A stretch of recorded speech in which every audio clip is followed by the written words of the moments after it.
musik, hak cipta, musik cover, monetisasi, hukum menggunakan musik orang lain.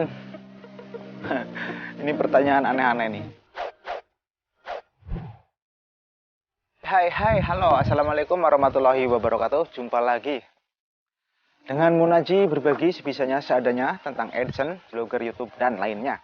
Kesempatan kali ini saya akan berbagi dan juga ulas-mengulas, tentunya masih dalam tema ulas-mengulas, yaitu seputar pertanyaan yang masuk di blog ataupun di channel. Dan untuk kali ini yaitu terkait dengan musik, ya, hak cipta dan cover lagu dan juga bagi hasil.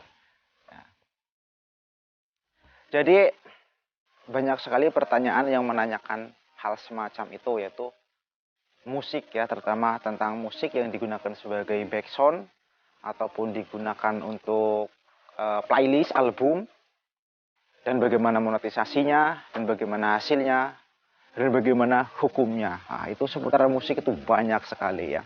Ada yang menggunakan musik orang lain, baik itu yang orinya ataupun yang covernya ataupun yang memang lagu sendiri, bikinan sendiri kayak gitu, kena hak cipta. Itu menarik. Itu juga sudah saya bahas di video-video sebelumnya. Nah, untuk kali ini ya mungkin kurang mengkerucut satu pertanyaan, ya. Jadi beberapa pertanyaan yang akan saya gabungkan mungkin ini. Yang pertama, bagaimana hukumnya menggunakan musik orang lain? Nah, dari artis-artis tentunya, ya. Ini hukum yang bagaimana ini yang saya tanyakan. Jadi saya balik bertanya.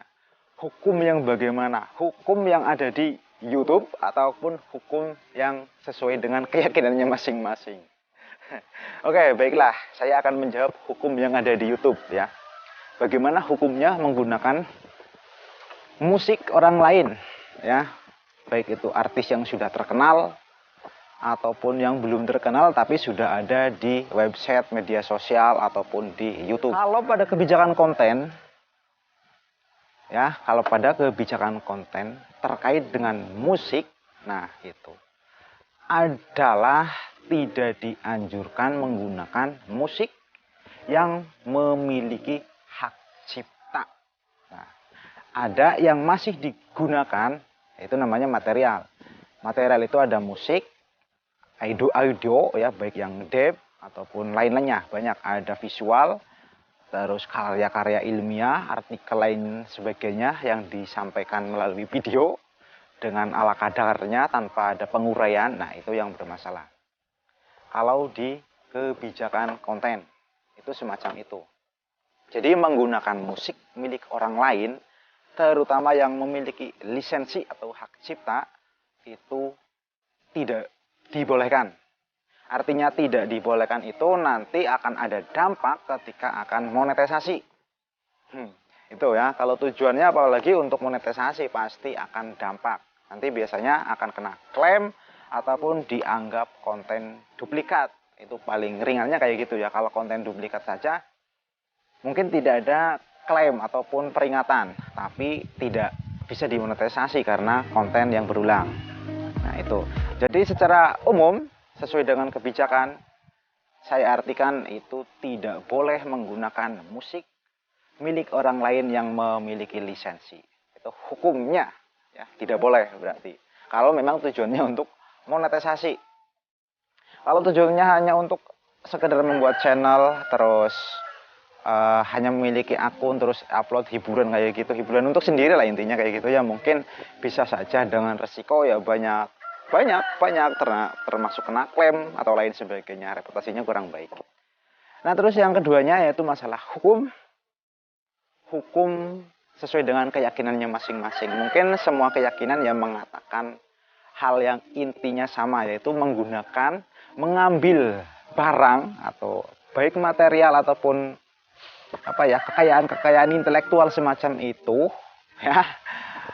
Ya, kalau saya rasa dalam keyakinannya masing-masing, ya, tidak dibolehkan tentunya, ya, kecuali memang si pemiliknya itu sudah mengizinkan, ya. Jadi kalau di YouTube itu nanti ada istilahnya ketemunya ya nanti bagi hasil. Itu diizinkan. Ya memang tidak secara tertulis di atas hitam putih, tapi berbentuk digital, pernyataan digital. Intinya mungkin seperti ini, saya punya lagu asli, terus diupload oleh kamu. Nah, terus saya dikasih tahu bahwa lagu saya digunakan. Ini akan bagaimana? Ya, akan di-delete ataupun mau demonetisasi dengan bagi hasil. Dengan saya menyatakan delete, berarti kan itu tidak dibolehkan. Kalau kamu maksa, berarti kamu namanya nanti akibatnya channelnya bermasalah kayak gitu ya. Terus kalau saya mengizinkan untuk monetisasi, artinya nanti bagi hasil ya kayak gitu. Artinya saya sudah mengizinkan meskipun itu via digital ya, bukan tertulis hitam putih dengan material atau lain sebagainya. Ya, itu hukumnya. Kecuali kalau sudah diizinkan ya boleh-boleh saja. Kalau tidak diizinkan, memaksa ataupun mencuri kayak gitu, ya secara hukumnya namanya mencuri ya. Tahu sendiri lah ya. Kalau di sini di keyakinan saya itu namanya haram. Aduh, saklek teman. Ini nggak pakai dalil atau hadis ya. Tapi intinya memang kan semacam itu ya. Menggunakan atau mengambil material baik itu yang sekecil biji jarak istilahnya seperti itu akan menjadi penghambat nanti kamu di kehidupan selanjutnya ya. Kira-kira seperti itu ya. Ini bukan bagaimana gimana ya, tapi memang kalau ngomong masalah hukum menurut keyakinan ya seperti itu. Terus yang keduanya, sudah paham kan kira-kira masalah hukum dengan keyakinan, sesuai dengan keyakinan kayak gitu ya. Kecuali ada izin ya sudah halal istilahnya, boleh digunakan. Ada juga yang material yang tadi ya yang sudah saya katakan penggunaan wajar lah ya. Saya punya karya ilmiah atau apa saja, baik itu visual, pokoknya itulah kekayaan visual, audio atau lain sebagainya, material semacam itu. Saya sudah publish di media sosial atau website yang umum. Artinya kan sudah tercecer bebas di mana-mana. Apakah orang itu bisa menggunakan? Ya bisa saja kalau masih penggunaannya wajar ya. Wajar maksudnya bagaimana? Ya sebagai referensi, misalnya dengan menyertakan nama saya karena saya yang memiliki, link berupa link ataupun lain sebagainya. Mungkin semacam itu ya. Nah, itu kalau yang wajar. Tapi resikonya biasanya kalau yang sangat sering digunakan di media sosial atau pihak ketiga selain dari YouTube, ya nanti akan dianggap duplikat atau konten yang sering digunakan ulang.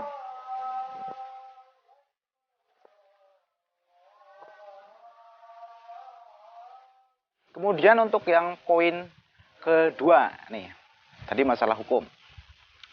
Ini sebelum saya ngomong lebih jauh, sebagai disclaimer, saya bukan ahli ya. Jadi saya mendapatkan informasi tentunya ya, dari narasi-narasi, bahkan ada naratornya yang sudah praktek ya, karena ini terkait musik, yaitu menggunakan musik ataupun lagu yang dari artis-artis terkenal khususnya kayak gitu ya. Itu yang bisa disclaimer-nya dulu nih. Jadi ini benar atau tidaknya karena saya tidak langsung praktek ya, karena ini saya mendapatkan informasi dari pihak lain ya. Yang jadi intinya kayak gini. Cover ya, video cover. Yang terkait dengan album, musik yang dibikin album itu ya, dalam satu video yang durasinya lebih dari 30 menit, 1 jam atau berapa jam kayak gitu. Nah, terus itu di situ terdiri dari lagu-lagu pilihan. Baik itu dari satu artis ataupun 10 artis. Nah, itu diputar dalam satu video tersebut. Nah, jadinya album ya. Nah, ini terkait dengan monetisasi atau bagi hasil. Nah, kalau masalah bagi hasil memang saya kurang tahu berapa persen ya. Jadi kayak gini. Musik yang bisa dibikin album semacam itu, yang bisa dimonetisasi tentunya ya, itu video yang cover kayak gitu loh. Jadi saya punya lagu asli, saya yang komposer, saya pencipta lagunya, bahkan saya artisnya. Terus di cover oleh channel lain, artis channel lain. Nah, terus dari channel itu yang sudah coveran, terus dikumpulkan oleh kamu menjadi satu album. Nah, itu ya. Otomatis si cover juga mendapatkan bagi hasil dari saya. ya. Terus si kamu juga akan mendapatkan bagi hasil. Tapi dari mana? Penerbit pertama ternyata ya. Itu. Jadi bukan si artis cover, tapi dari penerbit pertama atau pengupload pertama, yaitu saya. Itu seperti itu. Bagi hasilnya berapa ini saya kurang tahu, apakah itu 60 atau 40, 60 ataupun hanya 2% atau berapa. Kayak gitu. Tapi kasihan ya yang mengcover lagu sudah mikir-mikir kayak gitu, memainkan dengan alat sendiri, terus suaranya sendiri kayak gitu, terus di-download sama kamu. Dibentuk dalam MP3 terus jadikan playlist semacam itu. Kasihan banget ya. Yang usaha dia, kamu yang dapat hasilnya, tinggal modal download. Kalau saya sih udah dapat, dari kamu dapat, dari sana dapat. Itu kayak gitu katanya narasinya ya. Jadi yang pengeklaimnya itu adalah pihak pertama, yaitu saya, bukan pihak artis covernya kayak gitu. Terus bagaimana yang bisa, yaitu yang musik cover ya. Kalau langsung kamu upload video saya atau musik saya gitu, kamu download, terus kamu konverter menjadi MP3, terus kamu bikin playlist, itu kena hak cipta kayak gitu. Dolarnya merah itu, atau di delete bisa saja. Nah kalau kamu ambilnya yang dari artis cover, dolarnya kalau yang bisa monetisasi itu biasanya warnanya abu-abu atau ya semu hitam kayak gitu. Itu abu-abu. Nah kayak gitu. Itu salah satu ilmu ya, ilmu ya, atau bocoran-bocoran termasuk baru juga bagi saya ya. Yang nggak baru juga sih. Ya terus yang selanjutnya nih ada tambahan, yaitu terkait masalah musik yang dari cover. Nah itu kan biasanya ada yang model akustik saja atau piano tanpa ada vokal. Versi karaoke maksudnya. Nah terus oleh kamu, ya kamu ambilnya dari cover ya, bukan dari punya saya. Karena itu tanpa vokal, oleh kamu dijadikan seperti untuk karaoke, ditambahkan lirik. Itu bagaimana jadinya? Apakah bisa monetasi? Sama dengan yang tadi, itu bisa bagi hasil.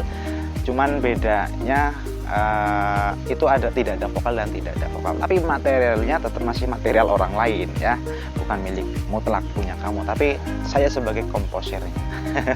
Kira-kira seperti itu ya. Kurang dan lebihnya ya, kalau banyak kurangnya ya wajar. Saya masih manusia dan masih tetap belajar ya. Kalaupun ada lebihnya ya syukurlah, bisa diambil manfaatnya ya. Terus yang selanjutnya ya silahkan tekan tombol subscribe untuk mendukung channel ini supaya terus berkembang dan saya tetap semangat untuk berbagi sebisanya dan seadanya. Assalamualaikum warahmatullahi wabarakatuh.